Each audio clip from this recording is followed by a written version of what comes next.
पूजनीय गुरुजी के चरणों में वंदन and a very warm good afternoon to all you ladies and selected gentlemen. This afternoon during the lunch break, a lady remarked at the table that women should speak out more. And very instinctively I turned around and said, well, women don't have a problem in speaking, they have a problem in being heard. And today, I would like to thank the Art of Living for giving a harmonious platform to women from across the world so that they can come here, speak up, and also be very constructively heard.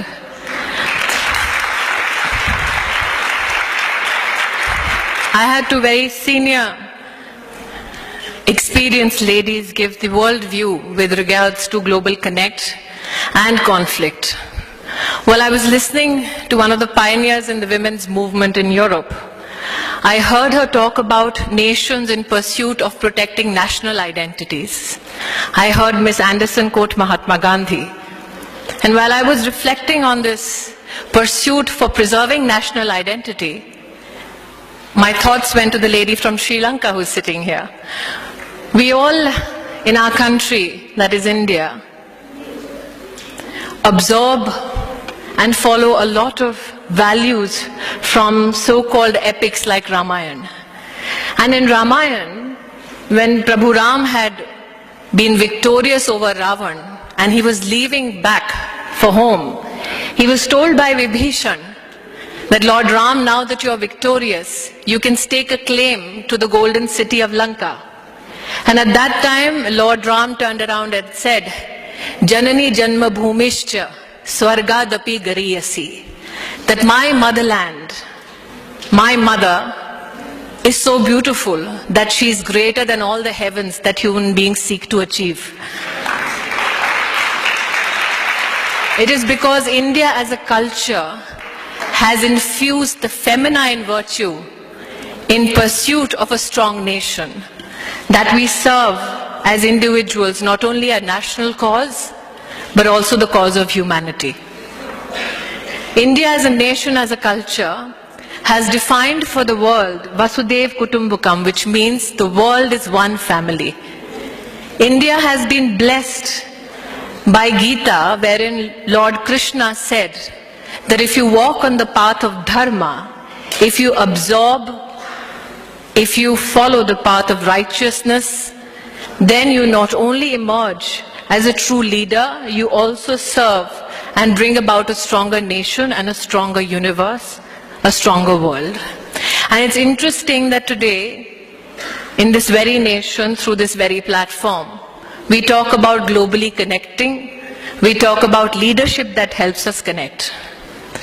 Ms. Anderson spoke about conflict, which is one of the worrying factors when people converge on a global platform and talk about nation building, national interests, and interests of humanity. Well, to downsize it a bit, Ms. Anderson, I have forever been in conflict with a lady called Rita Bahuguna Joshi, who belongs to a political ideology not similar to mine. But when I walked in, she embraced me warmly. And with a wink and a smile, she said, I embrace you not because you're BJP, I embrace you because you're a woman.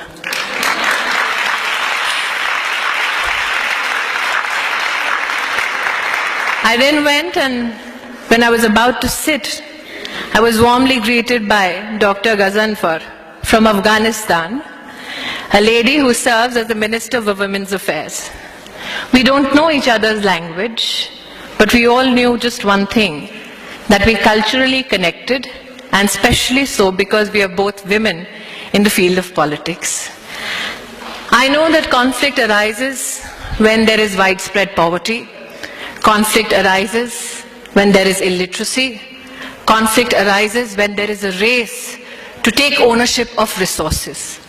But I also know that when women are put at the helm of affairs, conflict has this very unnatural way of decreasing. In 1996, a study was put out by Mr. Subba Rao and L. Rainey, which said that if a nation, and 72 countries were a part of this study, that if nations in 1975 had invested in women's higher education, then in 1985, those nations would have seen a decline in infant deaths by 68%. If those same 72 nations had put in all their resources to increase per capita income of every citizen in those 72 countries, the impact on infant deaths would have been zero. Today, when I stand here as a woman, I'm of the opinion that if you truly want to globally connect on issues of humanity, if you truly want to reduce conflict, then one of the first steps that we as a nation, we as a world need to make is to empower women. I was speaking to Gauri ji, who has invited me to this conference, and I told her that when people ask me to define women leaders, I tell them that a leader is someone who takes you where you want to be, but a female leader is someone who takes you where you ought to be.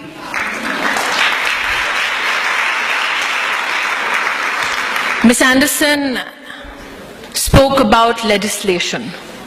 As a parliamentarian in India, we've had quite a few challenges in the past 1.5 years with regards to women's security.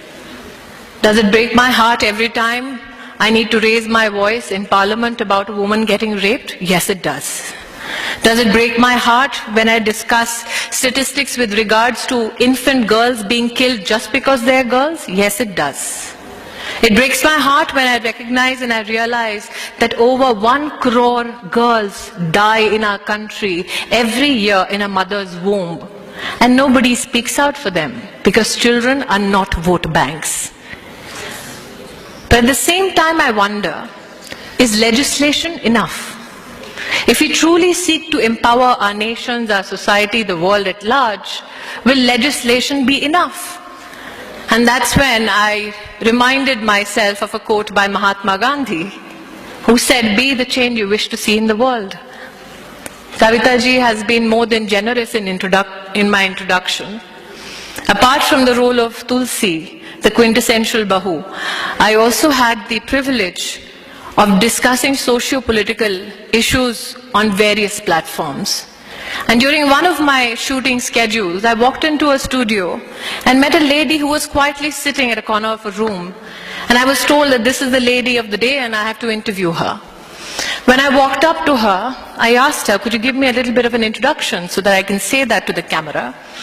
She looked at me with a very, very subtle smile and said, well, introduce me as the mother who tried to kill her daughter. That should suffice. When I asked her why such an introduction, because that seemed quite cruel and inhuman, she said, well, that is the fact that I need to embrace and people need to recognize me for what I am. I asked her why she defined herself so, and she said, well, I gave birth to 2 daughters, and my husband told me that if the third was a daughter as well, then I need not take the trouble of coming back home. The third child I gave birth to was a daughter as well. My brother came to the hospital because my husband refused to see my face for 2 days. And my brother said, let me go back and persuade your husband. So the 2 men sat down and brokered a deal.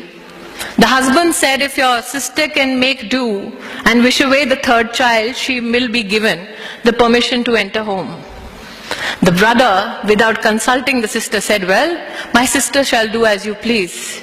We will make sure the third child doesn't see the next month. The woman comes back with her 3 daughters, the youngest being 3 days old. It is December in the state of Punjab. In a village in Punjab where it's absolutely chilling in December, one night she lays her daughter in the courtyard on a bed without a piece of cloth on the daughter's body. The woman prepares for the daughter to die, and she says that if she died in that winter, all I would do is feign ignorance for the policeman who would knock on my door the next morning. She went and she sat at the side of the courtyard waiting for her daughter to die. She was so tired looking after 3 daughters in a household and giving birth after 3 days that she happened to go to sleep. When she woke up the next morning, she realized the sun was up. And before the police got here, she wanted to scream and shout so that they could see a mother completely immersed in pain for the child's death. But when she walked up to the bed, She saw that her infant daughter was blue from head to toe, but was alive. And that's when the woman turned around and told me that I decided, if my 3-day-old daughter could fight death all night, don't I have the capacity to fight for her life and stand up to my husband?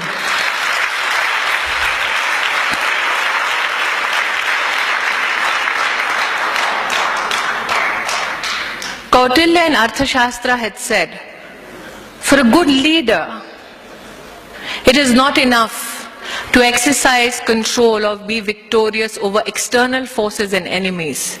For a good leader, the first priority is to overcome your own burdens, overcome your own flaws, reassert your own humanity, fight your internal enemies, and then you can truly lead the world.